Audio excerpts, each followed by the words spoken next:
Hello everyone, this is Ross from the Ultrasound Hive Mind. I know it's been a while since we've done a case, but we had an excellent case a few weeks ago by Dr. Stokes and Dr. Van Dyke in the ED. I just wanted to share. This was a middle-aged woman with a history of lymphoma and CHF who presented to the emergency department in moderate respiratory distress. She was tachycardic, hypotensive, systolic to the 80s. She was also hypoxic, 75% on room air. The primary team was obviously concerned given what she looked like and her vital signs. They proceeded to get an EKG, which is not ischemic. They got a chest x-ray, which showed no evidence of pulmonary edema. So they proceeded to get a CTPE study, which you can see here, which did not show a pulmonary embolism. You can also see here, based on the lung view, that there really isn't a lot of pulmonary edema or any type of consolidation to explain her hypoxia.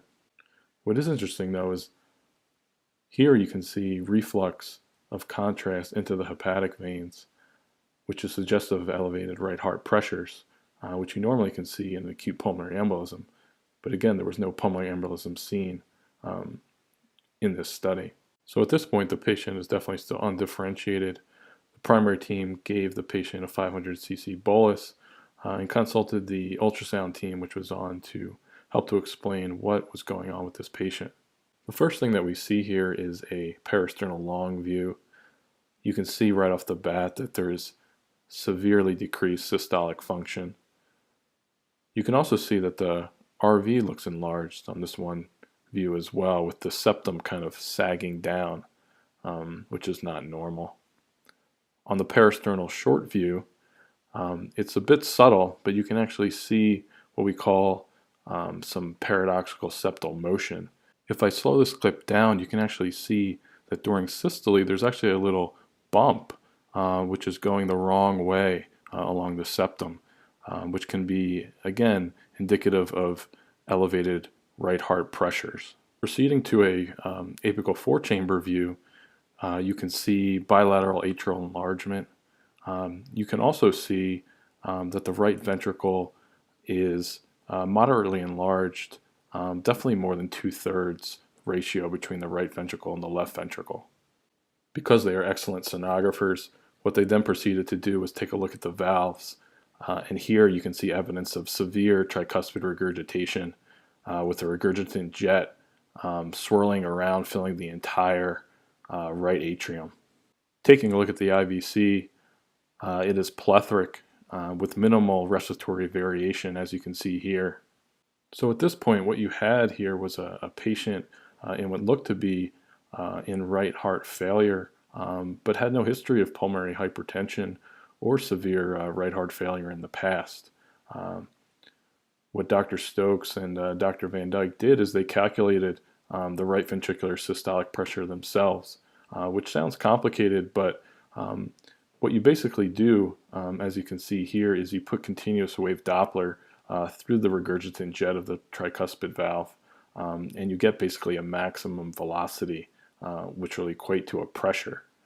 What you then do is you add that pressure to the right atrial pressure, which you estimate by looking at the IVC.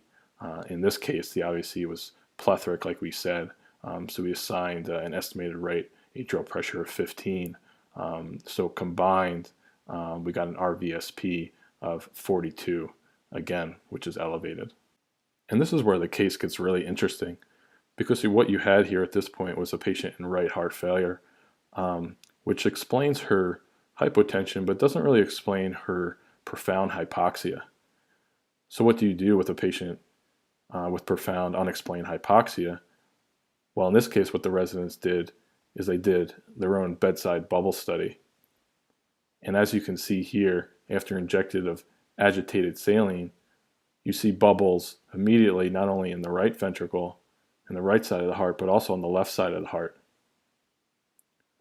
So what this indicates is this is a patient with a patent PFO who now has elevated right heart pressures, and the gradient from the right to left is increased, causing her hypoxia. At this point, cardiology was consulted and the patient was transferred to EC3, where she was started on dobutamine infusion for ionotropy support, as well as concurrent diuresis with 80 milligrams of Lasix. She actually diuresed markedly over the next 12 hours with 1 to 2 liters of output. She improved in terms of her hypotension as well as her hypoxia, and she was able to be weaned to 2 liters nasal cannula by the morning. In the morning, a cardiology-based echo was ordered. However, the echo tech forgot to perform the requested bubble study, which was unfortunate. So what happened was the emergency ultrasound team again performed a bedside bubble study. And as you can see here, there is no shunt. So you can see here bubbles on the right side of the heart, but no longer do we see bubbles on the left side of the heart.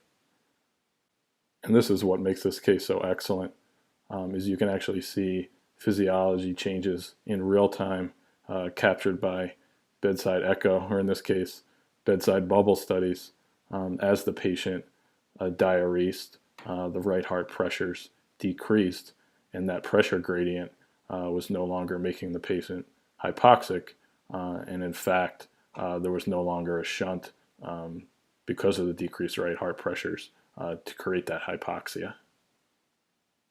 I hope you enjoyed this case from the Ultrasound Hive Mind Vault. Again, I just want to thank the residents for the excellent work that they did with this patient. The patient was discharged home a few days later, and from what I can see, is doing very well.